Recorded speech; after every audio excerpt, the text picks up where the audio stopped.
This channel does not promote any violent, harmful, or illegal activities. All content provided by this channel is meant for an educational purpose only. আমি মনে করি রাজ্য পরিচালনার ক্ষেত্রে আইন শৃঙ্খলা সবথেকে বড় একটি বিষয় এবং আইন শৃঙ্খলা রাজ্যের এখতিয়ারে পড়ে।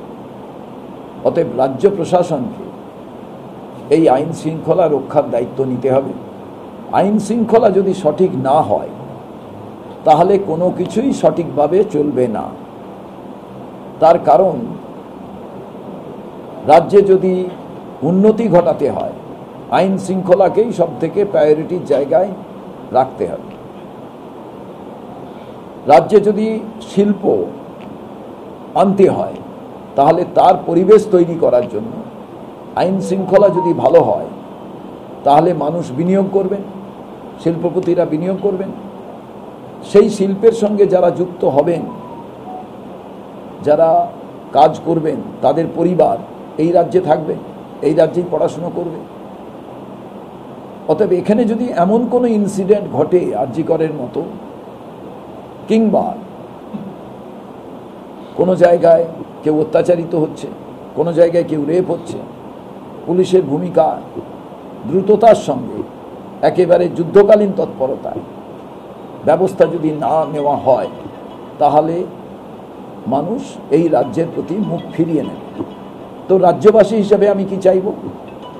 রাজনৈতিক দলের সঙ্গে লড়াই থাকবে, কিন্তু যারা ক্ষমতায় আছেন এখানে তো অন্য কারোর কাছে আমি এই বিচার চাইতে পারবো না। এই বিচারটা চাইব রাজ্য সরকারের কাছে, যে কি এমন ঘটনা ঘটল যে রাজ্য চালাতে গিয়ে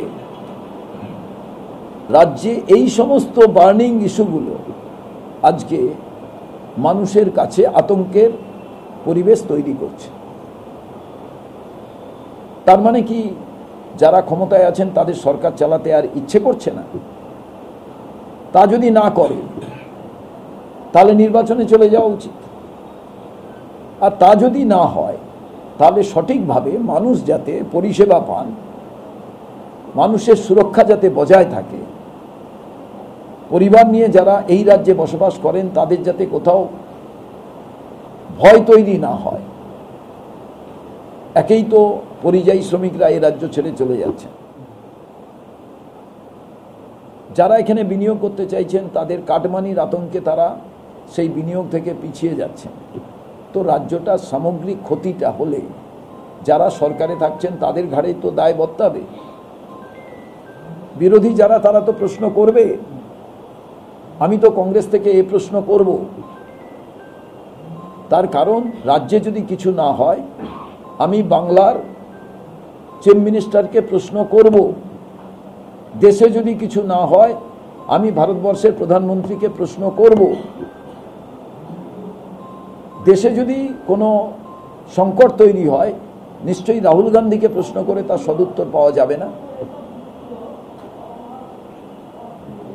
রাজ্যে যদি কোনো সংকট তৈরি হয় তাহলে আমাকে কেউ প্রদেশ কংগ্রেসের সভাপতি হিসেবে প্রশ্ন করলে তার উত্তর পাওয়া যাবে না। উত্তরটা দিতে হবে সরকারে যারা আছেন তাদের।